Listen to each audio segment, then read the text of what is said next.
Bom dia de novo, amados e amadas. É um privilégio para mim poder estar aqui, participando desse tempo tão especial, batismo, e poder compartilhar a palavra de Deus, né? Eu vim sozinho, não sei ficar sozinho. Deus me deu, já por 35 anos, uma misticinha, que talvez alguns conhecem, de 1,5 metro, né, bem pequenininha, mas ela ficou doentinha o final de semana. Ontem começou com uma gripe muito forte, não passou bem a noite, por isso ela não está aqui comigo. E os filhos estão naquela idade, né, do voo deles, né? A filha mora com a gente ainda, mas tem as agendas dela, e o filho mora em Florianópolis, está bem, trabalhando, mas nós estamos aqui. E eu agradeço a Deus o privilégio e ao pastor Paulo, o conselho da igreja, pela acolhida, a igreja toda por essa acolhida, né? É um privilégio e um desafio, porque aqui estamos conversando sobre essa série, sobre família sobre a graça de Deus, e cabe a minha responsabilidade dessa terceira mensagem, a casa em missão.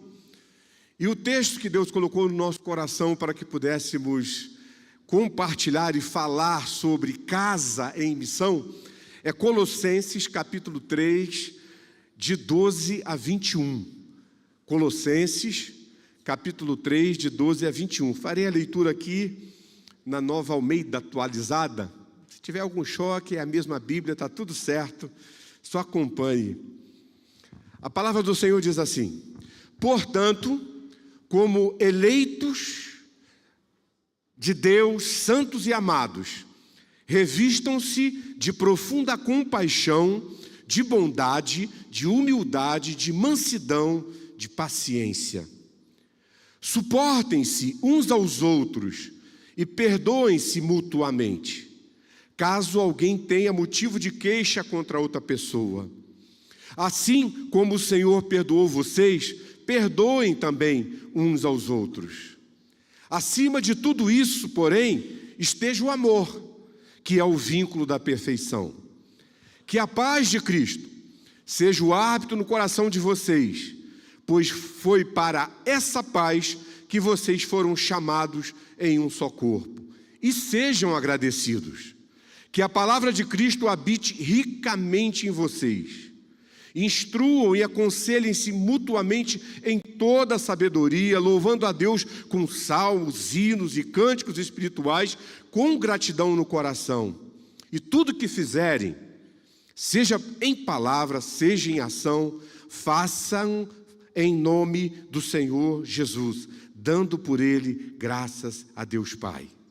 Esposas, que cada uma de vocês se sujeite ao seu próprio marido como convém ao Senhor. Maridos, cada um de vocês ame a sua esposa e não a trate com amargura. Filhos, em tudo obedeçam os seus pais, pois fazer isso é agradável diante do Senhor. E pais, não irritem seus filhos, para que eles não fiquem desanimados. Até aí, que o Espírito Santo de Deus imprima nos nossos corações, nesta manhã, as verdades que Ele quer nos ensinar. Amém? Eu não sei se você concorda comigo, mas nós vivemos num tempo curioso, porque nunca se falou tanto em família, seja tantas discussões sobre família, mas paradoxalmente, talvez nunca a família tenha estado tão cansada, tão fragmentada, tão emocionalmente distante. Temos casas, às vezes, cheias de tecnologia, não é isso? Vivemos na era da tecnologia, muitas vezes vazia de presença, cheias de telas, mas às vezes pobre de diálogo, de conversa, muita conexão até digital, está todo mundo conectado, mas pouca comunhão verdadeira, relacional, olho no olho. Vivemos dias em que o lar, que deveria ser um lugar de acolhimento, um lugar de formação, um lugar de descanso e até um lugar de missão, como a gente está direcionando essa mensagem de hoje, mas muitas vezes se tornou apenas um espaço de passagem. Você percebe isso? Pessoas dormem sob o mesmo teto, mas vivem, às vezes, emocionalmente separadas. Complicado. E talvez uma das tragédias mais silenciosas da nossa geração seja exatamente essa. Famílias que coexistem, mas que não compartilham a vida. Mas eu não quero aqui só trazendo desgraça e falando coisas negativas da família. Não é esse o meu objetivo. Quando abrimos as Escrituras, nós percebemos que para Deus, a família nunca foi simplesmente uma estrutura social. Para Deus, a família também é um espaço espiritual, um ambiente onde o reino de Deus se torna visível, ou deveria se tornar visível no cotidiano. Porque nós concordamos com isso. Deus não salva pessoas apenas para frequentarem cultos. Amém, amados? Ele salva pessoas para formar um povo que reflita o seu caráter, a sua essência, sendo agente de transformação nesse mundo. E esse povo que Deus salva começa aonde? Em casa, dentro de casa. Porque a fé cristã, eu sei que você concorda com isso também, ela nunca foi apenas individual. É claro que a responsabilidade a respeito das minhas decisões são minhas. Eu não posso terceirizar isso para ninguém. Mas a fé cristã, ela nunca foi individual. Ela é profundamente comunitária. E por ser comunitária, a fé cristã, ela atravessa a mesa da cozinha. Ou da copa, onde se faz as refeições juntos. Ela atravessa as conversas do casal, negociando as DRs. Ela atravessa a maneira como os filhos são tratados, a forma como nós lidamos com o dinheiro. Ela atravessa os nossos conflitos, ela atravessa o perdão, os afetos no nosso ambiente familiar. Ou seja, o Evangelho que transforma, que orienta, que salva, ele invade a rotina do indivíduo e da família, produzindo comunidade, mas uma comunidade que expresse Cristo na sua forma de viver. E é bem sobre isso que Paulo está dizendo aqui, trabalhando com a gente no capítulo 3 de Colossenses.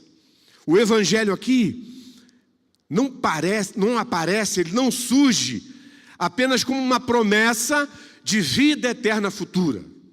Nós temos certeza disso, você tem certeza? Vida eterna futura, está garantido, é promessa do Senhor. Mas o Evangelho não surge apenas assim.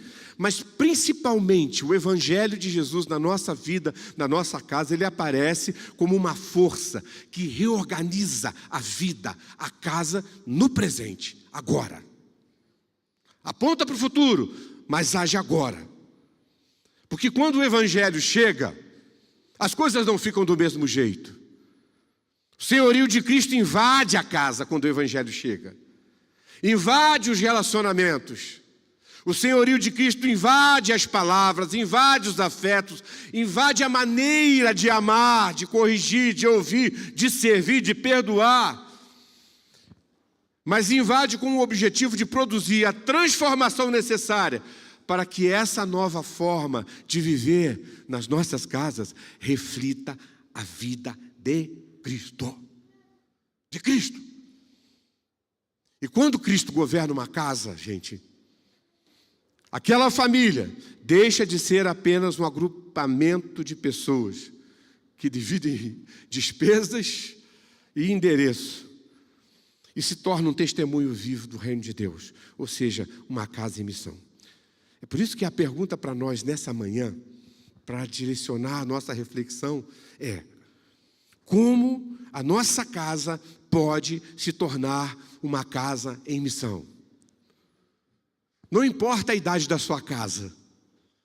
Não importa se ela é novinha, surgiu agora, ou se ela já tem décadas, não importa. Mas a pergunta a se fazer nessa manhã ainda é: como a nossa casa pode se tornar uma casa em missão? E esse texto que nós lemos aqui nos dá algumas pistas.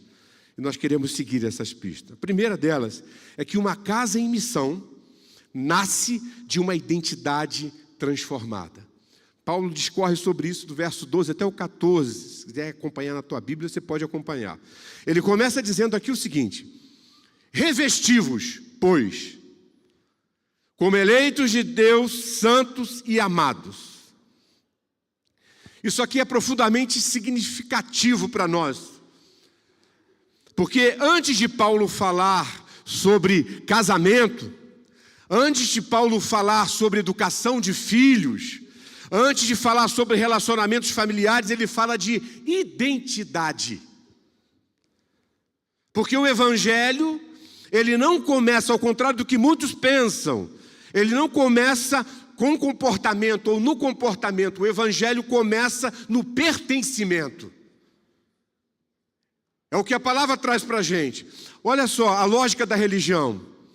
Às vezes nós somos muito religiosos, e a lógica da religião é: mude para ser aceito, não é assim? Quantas pessoas se sentem, às vezes, indignas de serem amadas pelo Senhor, porque a religião diz: mude para ser aceito. Mas a lógica do Evangelho é: você foi aceito, você não pôde fazer nada. A graça chegou até você, você foi aceito e amado. Agora, viva como tal, como alguém aceito e amado. E aqui no texto que nós lemos, Paulo se refere àqueles que foram alcançados pela graça, que são frutos da graça, como eleitos, santos e amados. Nós reformados gostamos dessas palavras, né? Eleitos, santos e amados. Eles só são discípulos de Cristo porque foram alcançados pela graça. É só por isso. Antes que eles pudessem pensar, reagir, falar, fazer qualquer coisa, foram alcançados. E por isso nós podemos trazer para o ambiente familiar, afirmando o seguinte, que a família cristã saudável, ela não nasce de uma performance moral. A gente às vezes quer levar para esse lado, mas ela nasce de uma experiência com a graça. A gente vai aprofundar isso mais um pouco. Uma casa em missão, ela começa quando? Ela começa quando as pessoas que a compõem, por terem sido alcançadas pela graça, quando essas pessoas deixam de lutar desesperadamente para provar seu valor, e passam a viver a partir do valor que lhes foi atribuído por Deus. Isso mexe com o relacionamento familiar, esse entendimento, essa compreensão. Muitos lares adoecem exatamente aqui nesse ponto. Há famílias, por exemplo, movidas por carência emocional, movidas por necessidade de controle. Existem famílias movidas por orgulho, por competição, por manipulação, por necessidade constante de reconhecimento. E todas essas formas de expressões aqui são expressões do ego humano distante de Deus. E quando o ego humano ocupa o centro da casa, o que acontece com os relacionamentos? Eles adoecem. Eles adoecem. Mas o Evangelho proposto por Jesus Cristo e aqui celebrado pelo apóstolo Paulo, ele propõe outra realidade, deixando claro que quem foi amado por Deus aprende, é capacitado por esse Deus a amar como Ele. É fácil? Não, mas essa é a realidade. Quem recebeu graça aprende a oferecer graça. Quem foi acolhido por Cristo aprende a acolher o outro, independente do outro, do que fez ou falou, a acolher o outro, porque foi isso que Ele fez conosco. O relacionamento com Ele, com Deus, nos leva a nos relacionarmos da mesma forma na nossa família.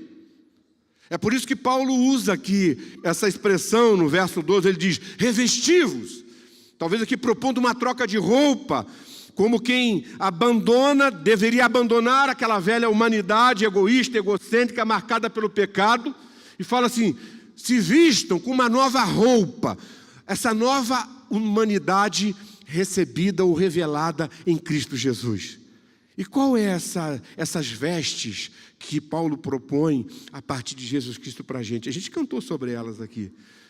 Ele fala de misericórdia, ele fala de bondade, ele fala de humildade, ele fala de mansidão, ele fala de paciência. Mais para frente no nosso texto ele fala de perdão e fala de amor.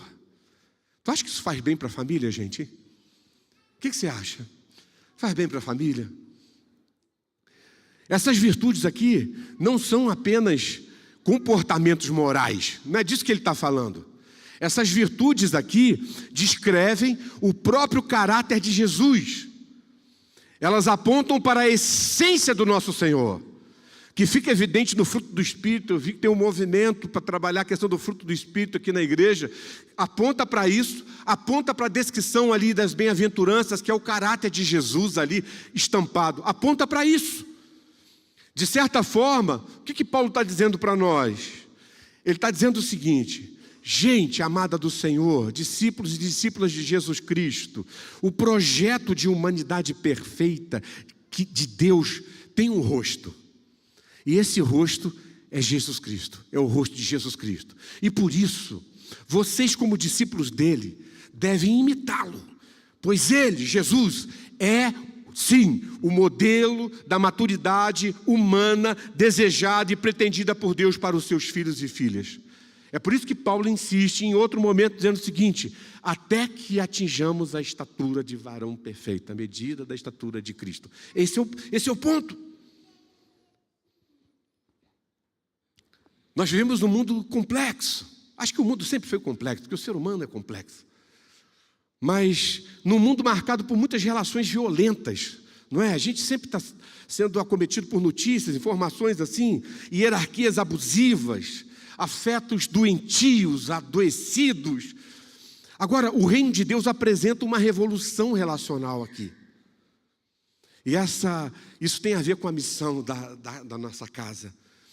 Ele diz, olha, estabeleçam entre vocês, estabeleçam relacionamentos pautados pela graça.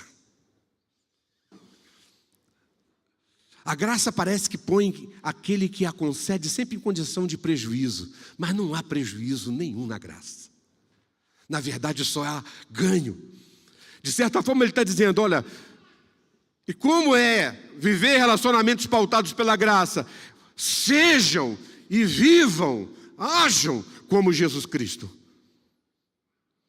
E talvez, acho que você deve concordar comigo, uma das expressões mais profundas dessa graça nas relações humanas seja o perdão. Não é assim? Pensa numa coisa difícil. Porque nenhum relacionamento, nenhuma casa permanece saudável sem perdão. Concorda com isso? Não permanece, não tem como. Em algum momento falhamos. Nós não somos perfeitos. E o perdão é o remédio que Deus nos deu para poder resolver essas questões. As famílias, elas não entram em processo de destruição e autodestruição apenas por grandes tragédias. Aconteceu uma grande coisa e aí acabou com a família. Não. Às vezes a família adoece por pequenos ressentimentos acumulados durante anos.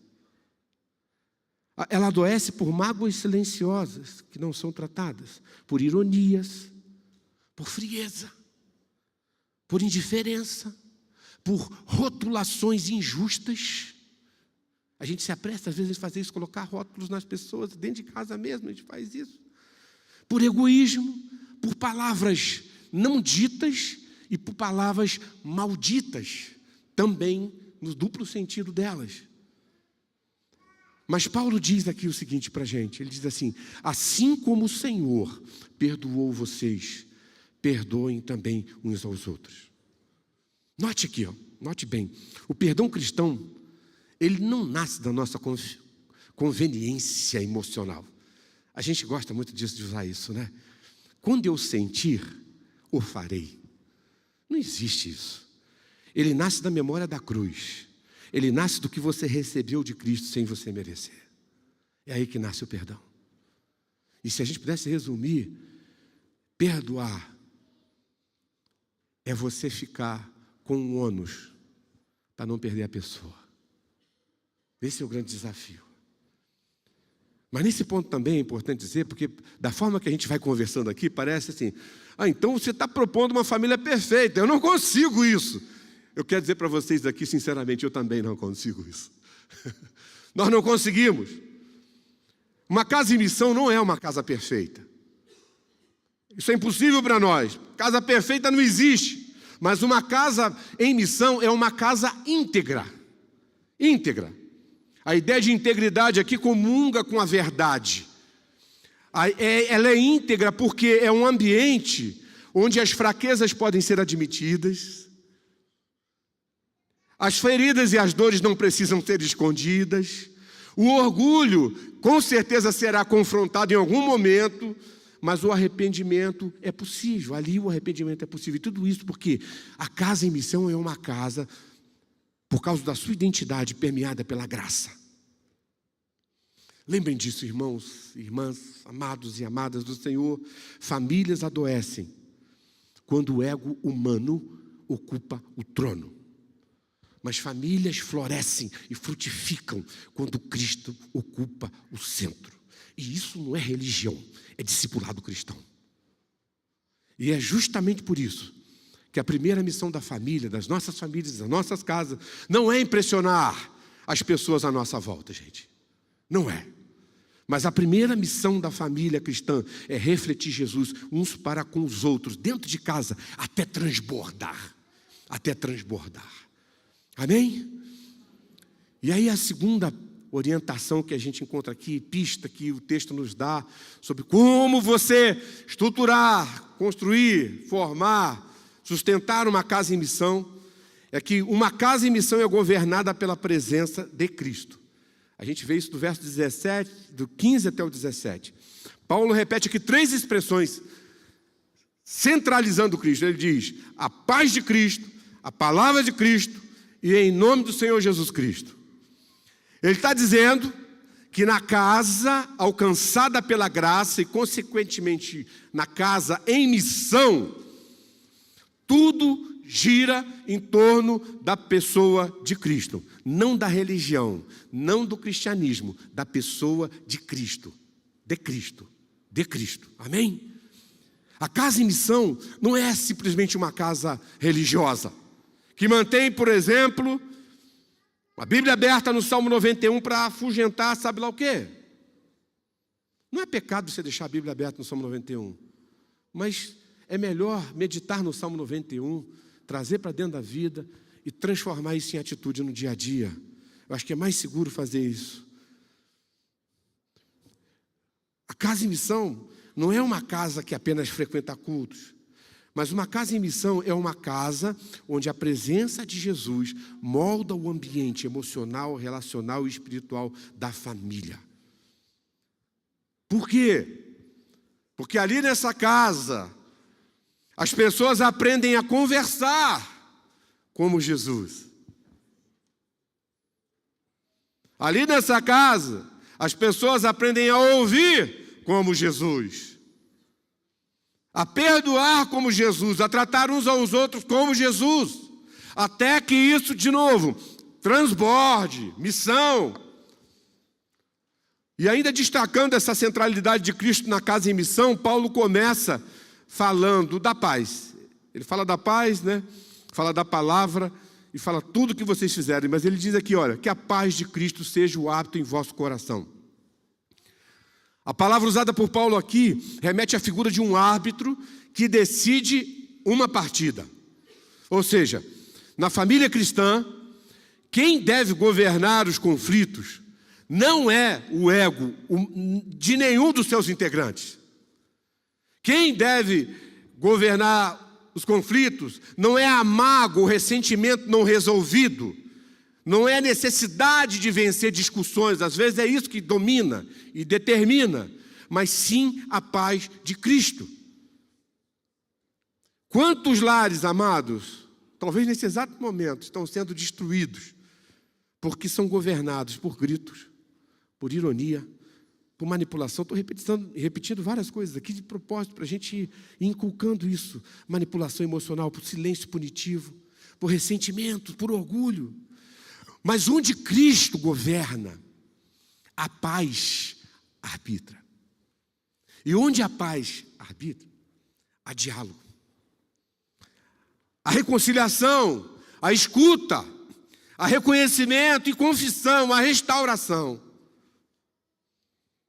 E Paulo continua dizendo: habite ricamente em vocês a palavra de Cristo. Está falando da nossa casa, da casa em missão. Ele não fala aqui de uma palavra ocasional. Ele fala de uma palavra que habita, deve habitar. Não é no domingo, não é no dia da célula, não é no dia do encontro discipulado, não é, é todo dia, ocupa espaço, permeia a rotina. A espiritualidade bíblica, ela nunca foi meramente nem institucional e nem teórica. Quando você lê a Bíblia, você não vê isso, você não acha isso ali. Ela sempre foi doméstica e experiencial. É coisa de pele, de sentir. A gente olha para o Antigo Testamento, por exemplo, o principal lugar de formação espiritual era a casa. Quando você lê o Antigo Testamento, você percebe isso. Lá em Deuteronômio 6 tem uma declaração forte, né? Você falará dessas palavras assentado na sua casa, andando pelo caminho, ao deitar-se, ao levantar-se. A fé era compartilhada na rotina familiar, casa. E o nosso problema, talvez hoje, não só de hoje, mas já faz algum tempo, é que nós temos a tendência de terceirizar quase tudo na nossa vida. E até aquilo que não poderíamos terceirizar. Talvez no consciente coletivo esteja presente aquela fala de que a igreja deve discipular. A escola deve ensinar e educar. Aí, hoje, mais a internet do que a escola até. A cultura vai formar, porque está inserido na cultura, ela vai formar. E muitas vezes os pais só administram agendas, só fazem isso. No processo só fazem isso. E depois, a gente chega num ponto de perguntar por que os nossos filhos conhecem tão pouco e amam tão pouco o Cristo que nós professamos e conhecemos. Por quê?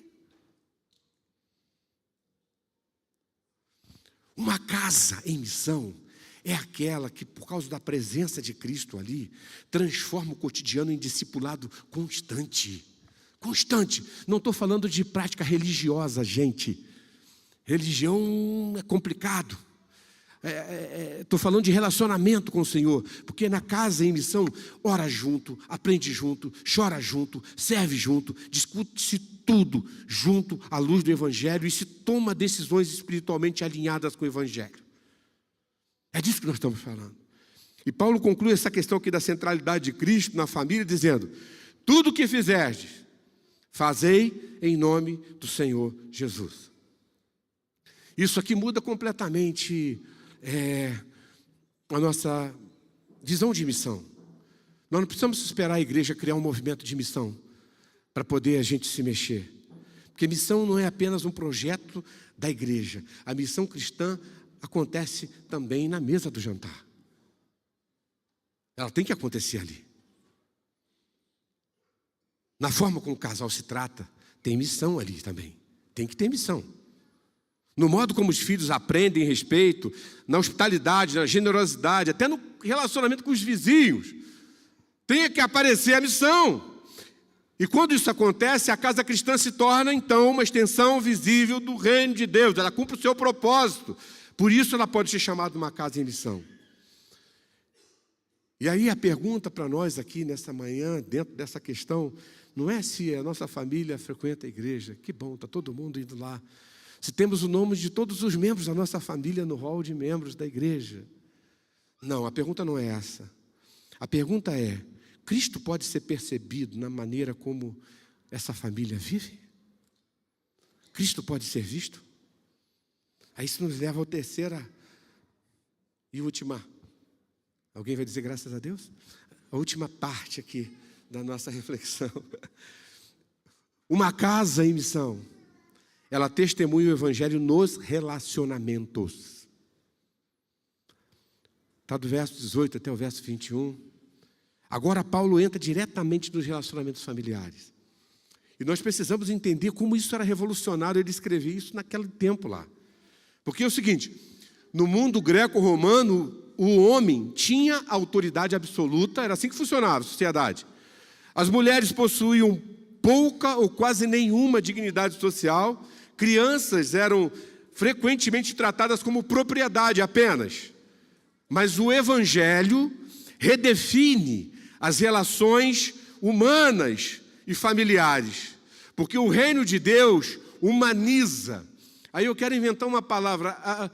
O reino de Deus cristifica as relações humanas. Aí Paulo faz o quê?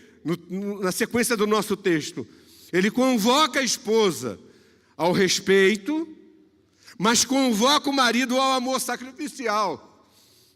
Isso era revolucionário, porque o marido greco-romano não era chamado culturalmente a amar, muito menos para servir. Mas Paulo diz, amem suas esposas. E lá em Efésios ele vai mais fundo ainda, maridos. Ele diz assim, amem suas esposas como Cristo amou a igreja e a si mesmo se entregou por ela.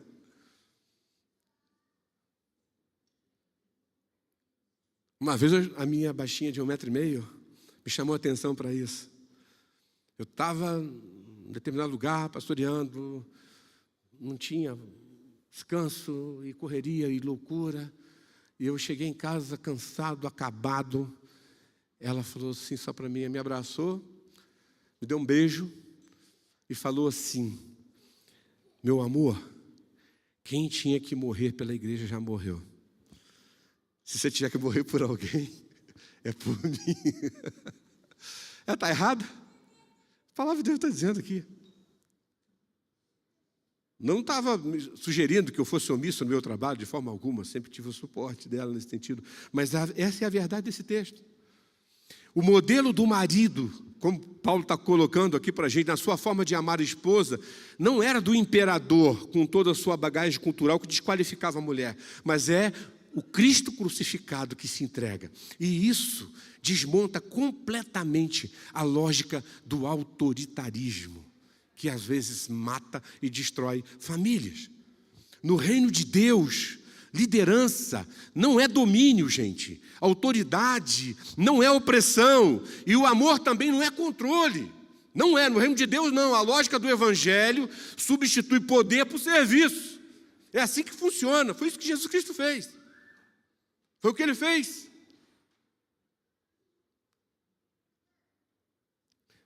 E a esposa também não é chamada à anulação à personalidade. Ela é chamada a uma relação marcada por honra, suporte, reciprocidade e parceria. E aí Paulo chama os filhos também aqui para a conversa. E ele chama os filhos a quê? A obediência. Está certo isso? Sim. Mas imediatamente ele coloca limite para os pais. Ele diz, pais, não irritem seus filhos. Ele estava cuidando também do coração dos filhos, se preocupando com isso. No mundo antigo, ninguém dizia isso para os pais. Jamais diriam isso. Mas o Evangelho limita o poder. Por quê, gente? Quero ver se vocês vão concordar comigo, vocês que são pais. Porque pais, no exercício da sua autoridade, da sua função familiar, por mais que amem, também podem ferir profundamente seus filhos. Seja pela ausência, pela dureza excessiva, pela crítica constante, pela insensibilidade, incapacidade de ouvir, por uma exigência exagerada sem afeto, a gente fere. E o texto diz, pais, não irritem seus filhos para que eles não desanimem. Ou seja, o Evangelho está preocupado com o coração dos nossos filhos. Uma casa em missão, ela é aquela casa que, por ser encharcada e permeada por graça, ela corrige sim, mas corrige sem humilhar. Ela disciplina sim, mas ela disciplina sem esmagar. Ela conduz, ela puxa, ela empurra, ela faz isso, mas sem destruir. Ela confronta, mas ela não se permite romper o vínculo. Entende? Isso porque a primeira apologética do Evangelho aqui, ela não é intelectual, não é informação, é relacional. Relacional, o Evangelho é relacionamento com Deus e uns com os outros. Por isso que Jesus resume os mandamentos todos em amar a Deus e amar ao próximo. Gente, grande parte do mundo, a gente aqui ora e é sofrido ver vídeos como esse da DIP, né? Da igreja perseguida. Que bom que a palavra de Deus está lá e tem irmãos lá e que Deus dê graça para que eles possam suportar tudo que eles estão suportando. Mas grande parte do mundo talvez nunca leia a Bíblia, sabe? Mas certamente lerá famílias que se dizem discípulas de Jesus Cristo. E se nessa leitura o mundo encontrar nas nossas famílias uma casa onde existe perdão, escuta, acolhimento, generosidade, serviço mútuo, oração, respeito e graça, o mundo entenderá o Evangelho de Jesus Cristo. Sem apelo, sem nada disso. Entenderá. Porque essa casa se torna então um sinal visível do reino de Deus e do Deus do reino. Amém? Vamos concluir, né, a nossa reflexão, nossa conversa. Esse texto aqui de Colossenses, ele nos mostra através de Paulo que Jesus não quer apenas frequentadores de culto. Para o nosso bem, vou repetir, para o nosso bem, Ele quer governar nossas casas. Não importa se fazem 50 anos que Ele não faz isso, que sou eu que governo, mas hoje, se você tem contato com essa verdade, hoje pode ser o dia de virar a chave e de tomar um posicionamento em relação a isso. Quando a gente olha para o Novo Testamento, nós já falamos aqui do Velho Testamento, mas no Novo Testamento, o Evangelho se espalhou como? Pelas mesas. Experimente ler os Evangelhos, leia os 4 Evangelhos e procura ali Jesus à mesa. Quantas mesas Jesus se assentou? Comida, refeição, aquela coisa toda. Lá no Novo Testamento, igreja do primeiro século, as casas cristãs eram lugares de acolhimento, eram lugares de mesa, de sentar em volta da mesa, de oração, de discipulado, de partilha, de cuidado, de missão.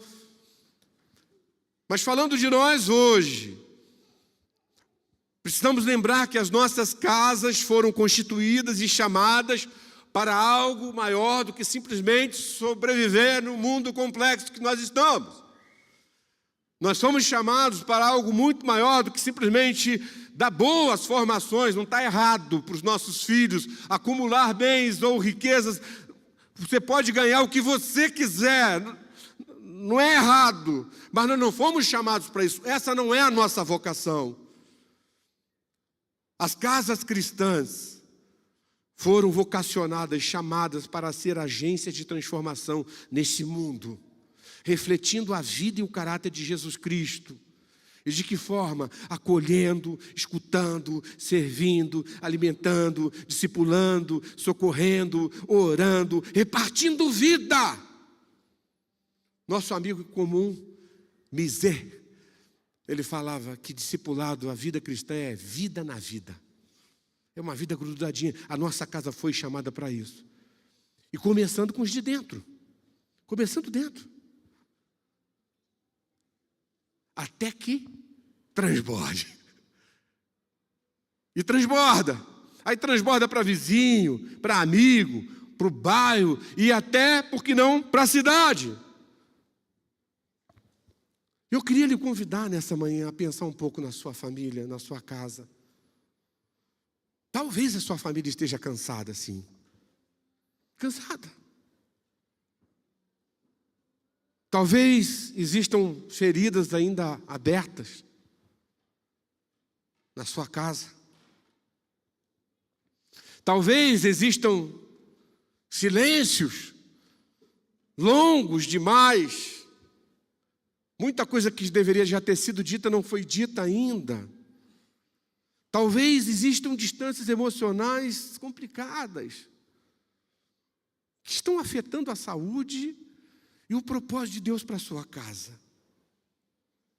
Mas lembre-se da palavra que o Senhor nos traz nessa manhã.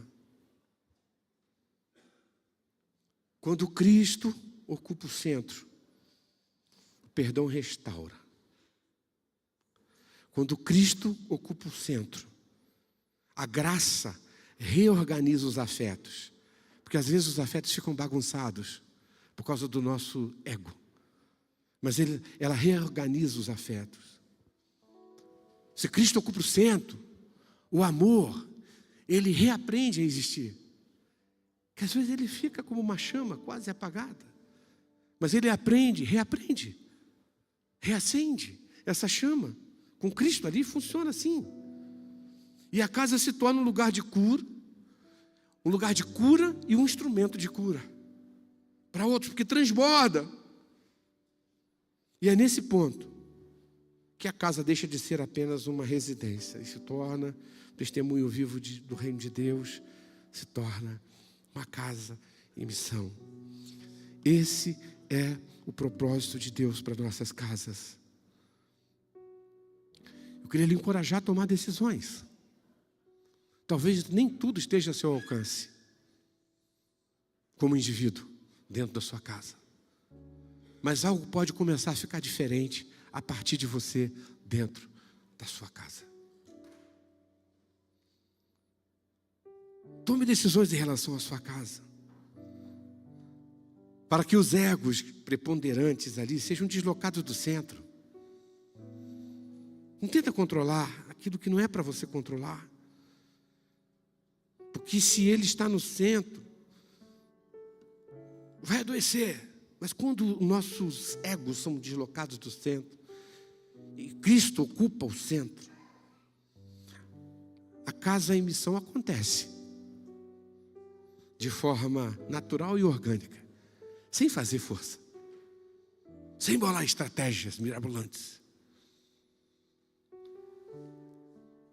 Queria que você fechasse os seus olhos, guardasse isso no seu coração nesse momento. Talvez aquela simples oração do salmista: sonda-me, ó Deus, e conhece o meu coração. Sonda, Senhor, a minha família, e conhece a sua essência.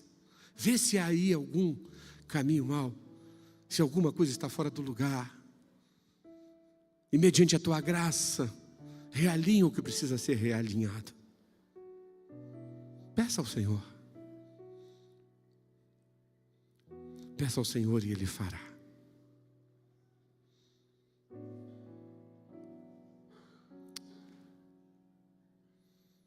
É assim que nos colocamos diante de Ti, Senhor. É assim que reafirmamos nossa dependência para assim cumprir o Teu propósito de sermos casas em missão. Dependemos de Ti. Oramos assim em nome de Jesus. Amém. Amém.